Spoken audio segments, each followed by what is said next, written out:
नमस्कार साथियों, मैं हूं विकास विद्रोही और आपका फंडा बॉक्स यूट्यूब चैनल पर बहुत बहुत स्वागत है। दोस्तों, आज हमारा नया टॉपिक जो है उसका नाम है रक्षा प्रौद्योगिकी, डिफेंस टेक्नोलॉजी। आए दिन हम ये देखते हैं या अखबारों में कटिंग्स देखते हैं कि किसी ना किसी प्रकार की मिसाइल का उपयोग या परीक्षण टेस्टिंग की गई है। हम वर्तमान समय में बहुत सारी ऐसी मिसाइलें हैं जिनका परीक्षण कर रहे हैं, चाहे वो हेलीकॉप्टर से रही हो, लड़ाकू विमान से रही हो या किसी सरफेस से रही हो। आज हम उसी के बारे में चर्चा करेंगे कि मिसाइलें कितनी प्रकार की होती हैं और किस तरीके से इन्हें उपयोग में लिया जाता है। दोस्तों, अभी तक यदि आपने फंडा बॉक्स यूट्यूब चैनल को सब्सक्राइब नहीं किया है तो ज़रूर कर लें, साथ ही आप हमारे टेलीग्राम चैनल को भी ज्वाइन करें।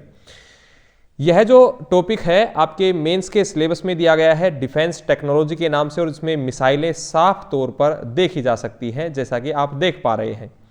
इसी चीज़ को हम समझते हैं कि वास्तव में यह मिसाइलें होती कौन कौन सी है या इनका वर्गीकरण, क्लासिफिकेशन किस आधार पर है। मिसाइलों का यदि वर्गीकरण देखा जाए तो इनका वर्गीकरण है दो आधार पर। एक होती है बैलिस्टिक और दूसरी मिसाइलें होती हैं क्रूज मिसाइलें।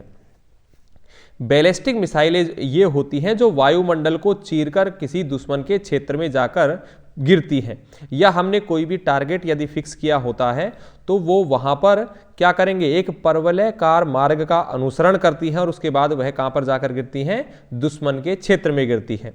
ये जो बैलिस्टिक मिसाइलें होती हैं, इन्हें लॉन्च करने के बाद ये एक रडार तंत्र जो है उसमें डिटेक्ट हो सकती है। मतलब कि यह कम दूरी की बैलिस्टिक मिसाइलें ना होकर यह लंबी दूरी की बैलिस्टिक मिसाइलें होती हैं, क्योंकि कम दूरी की वो रहती हैं जो क्रूज मिसाइलें होती हैं और जो समांतर गति करती है।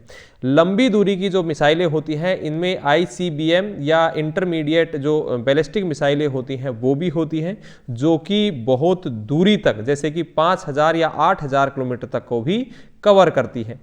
अब इसमें जो बैलिस्टिक मिसाइलें होती हैं इन्हें चार भागों में बांटा गया है: short range, medium range, intermediate range और intercontinental ballistic missile.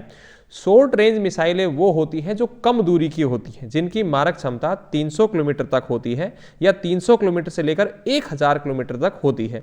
Medium range की होती हैं जिनकी मारक क्षमता 1000 किलोमीटर से लेकर 3500 किलोमीटर, या इंटरमीडिएट जिन्हें लॉन्ग रेंज बैलिस्टिक मिसाइल भी कह सकते हैं, इनकी जो क्षमता होती है, कैपेसिटी, वो 3500 से लेकर 5500 किलोमीटर तक होती है। और अंतर महाद्वीपीय या इंटरकॉन्टिनेंटल बैलिस्टिक मिसाइलें वो हैं जिनकी कैपेसिटी 5500 किलोमीटर से ज़्यादा होती है। आप इसमें देख पा रहे हैं कि एक सैटेलाइट है जिसे छोड़ा गया है।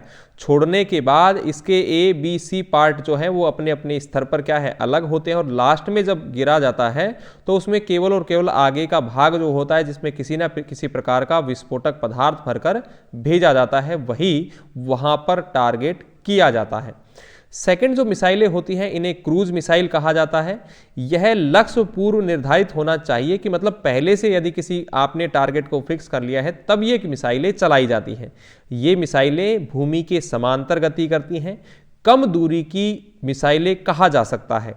ये जो मिसाइलें होती हैं इनमें आधुनिक क्रूज मिसाइलें सुपरसोनिक प्रकार की होती हैं या उच्च सबसोनिक प्रकार की मिसाइलें होती हैं। सबसे बड़ी बात इनमें यह है कि ये रडार तंत्र में डिटेक्ट नहीं हो पाती हैं, क्योंकि ये वायुमंडल में जा नहीं पाती और रडार जो फ्रीक्वेंसी, जो तरंगे होती हैं, वेव्स जो होती हैं, उनमें यह डिटेक्ट नहीं होती है। नेक्स्ट देख लेते हैं कि जो मिसाइलें हैं इनकी स्पीड जो है किस तरीके से मापते हैं। एक होता है सबसोनिक, फिर सुपरसोनिक और हाइपरसोनिक। यहां पर यदि सबसोनिक की बात की जाए तो यदि किसी मिसाइल की जो क्षमता है या स्पीड है वो 0.1 मैक के आसपास हो तो उसे जो कहा जाता है सबसोनिक कहा जाता है। एग्जाम्पल के तौर पर हमारे पास निर्भय मिसाइल सबसोनिक प्रकार की है। सुपरसोनिक मिसाइलें वो होती हैं जिनकी स्पीड 1 मैक से अधिक होती है, और वो मिसाइलें जो होती हैं ध्वनि की गति से तेज गति करती हैं। मतलब ब्रह्मोस जो मिसाइल है वह सुपरसोनिक प्रकार की है।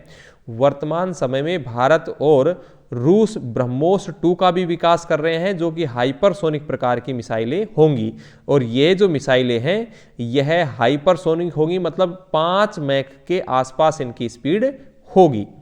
अब इसके बाद जो भी मिसाइलें होती हैं, ये मिसाइलें किसी जगह से लॉन्च की जाती हैं, तो मतलब जो प्रवलयकार मार्ग का यदि अनुसरण करती हैं, जो वायुमंडल में जाती हैं और फिर वापस टारगेट पर गिरती हैं, तो उन्हें बैलिस्टिक मिसाइल, और दूसरी जो मिसाइलें होती हैं वो जो वायुमंडल से ही गति करती हैं, उन्हें क्रूज मिसाइल कहा जाता है।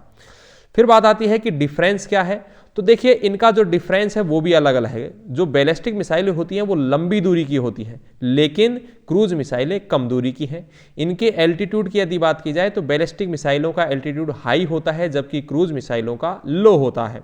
और साथ ही इनकी स्पीड, मतलब ये अगर स्पीड की बात की जाए तो बैलिस्टिक मिसाइलें तेज गति से गति करती हैं, जबकि क्रूज मिसाइलें इनकी मारक क्षमता या जो होती है वो कम होती है, यह कम दूरी को कवर कर पाती है। अब बात निकल कर ये आती है कि ये जो मिसाइलें होती हैं ये किस तरीके से इनकी मारक क्षमता या मारक क्षमता के आधार पर कहाँ से कहाँ चलाई जाती हैं। तो पहले दिया गया है हवा से हवा में मारने वाली एयर टू एयर मिसाइलें।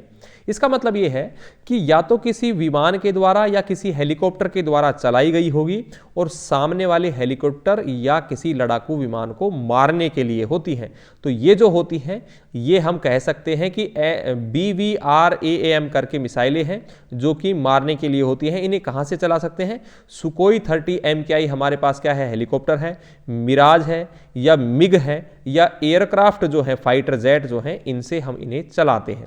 फिर दूसरी होती है एंटी सैटेलाइट वेपन्स। मान लीजिए किसी दुश्मन देश के द्वारा किसी सैटेलाइट को लॉन्च किया गया है, तो हम उस सैटेलाइट को कैसे मार गिराएं? तो उसका मतलब है कि एंटी सैटेलाइट, किसी सैटेलाइट को अपनी सैटेलाइट से मार गिराना। तो ये जो मिसाइलें होती हैं इनकी अगर बात की जाए तो ये मिसाइलें A-SAT मिसाइलें कहलाती हैं। इसी का एक दूसरा रूप भी समझ सकते हैं कि मान लीजिए किसी उपग्रह को मारना हो, तो वो जो मिसाइलें होती हैं उन्हें A-SAT मिसाइलें कहेंगे। ये जो एक परियोजना थी जो DRDO व इसरो के द्वारा इसे अंजाम दिया गया है, यह मार्च 2019 में चलाई गई थी। और इसकी यदि बात करें तो यह उड़ीसा के व्हीलर द्वीप से चलाई गई और इसने मात्र कितने समय में? मात्र 3 मिनट के समय में ही एक उपग्रह को, लाइव उपग्रह को मार गिराया था। फिर बात आती है कि एक प्रोग्राम चलाया गया था किसी भी मिसाइल के बनाने के लिए, तो उसे नाम दिया गया था integrated missile development missile programme, IGMDP, integrated guided missile development विकास प्रोग्राम था। और इस मिसाइल प्रोग्राम को डॉक्टर APJ अब्दुल कलाम की या कहा जाए उन्हीं के ये देन है। और इन्होंने ये किया गया कि भाई हमने 5 मिसाइलों को बनाने का लक्ष्य रखा, जो कि पृथ्वी, अग्नि, आकाश, नाग, त्रिशूल, ये मिसाइलें जो 5 हैं, इन 5 मिसाइलों का सफलतापूर्वक 2008 में बना लिया गया था। इसके बाद हमने अग्नि मिसाइल डेवलपमेंट विकास प्रोग्राम चलाया, जिसके तहत अग्नि 3, अग्नि 4 व अग्नि 5 और अभी हाल फिलहाल में अग्नि 6 का विकास किया जा रहा है। तो ये जो मिसाइलें होती हैं ये quick reaction surface to air मिसाइलें भी होती हैं कि भाई हमने यदि सतह से किसी हेलीकॉप्टर या वायुयान को मारने के लिए चलाया गया हो, तो इस मामले में जो आकाश मिसाइल होती है यह क्या करती है कि हम सतह से चलाते हैं, लेकिन किसको मारने के लिए? या तो हेलीकॉप्टर को या ड्रोन को या फिर कोई फाइटर प्लेन रहा होगा। इसकी जो क्षमता होती है यह 25 से लेकर 30 किलोमीटर तक होती है। कुछ मिसाइलें ऐसी भी होती हैं जो सबमरीन पनडुब्बियों से चलाई जाती हैं, जैसे अटैक सबमरीन या बैलिस्टिक सबमरीन, जिन्हें हम टारपीडो के नाम से भी जानते हैं। तो ये मिसाइलें क्या हैं कि जो जमीन या कहा जाए जो जहाज होते हैं, उन जहाज़ों के नीचे जो पनडुब्बियाँ होती हैं, उन पनडुब्बियों में इसे असेंबल किया जाता है और असेंबल करने के बाद या तो किसी सामने वाली पनडुब्बी को या फिर किसी ऐसे प्रकार के जहाज़ वगैरह को नष्ट करने के लिए चलाए जाते हैं। ये जो मिसाइलें होती हैं 2 प्रकार की होती हैं, एक होती है डीजल से और एक होती है न्यूक्लियर पावर के द्वारा। तो इस तरीके से हम क्या कर सकते हैं कि इन पनडुब्बियों का जो है उपयोग जो है अलग अलग तरीकों से, या पनडुब्बियों में जो मिसाइलें हैं उनका उपयोग अलग अलग तरीके से लिया जाता है। अब बात की जाए पारंपरिक पनडुब्बी और परमाणु पनडुब्बियों की, तो देखना पहले जो होती थी वो डीजल से या पेट्रोल वगैरह से चलने वाली पनडुब्बियां होती थी, लेकिन वर्तमान समय में परमाणु से चलने वाली पनडुब्बियों का भी निर्माण कर लिया गया है। क्यों?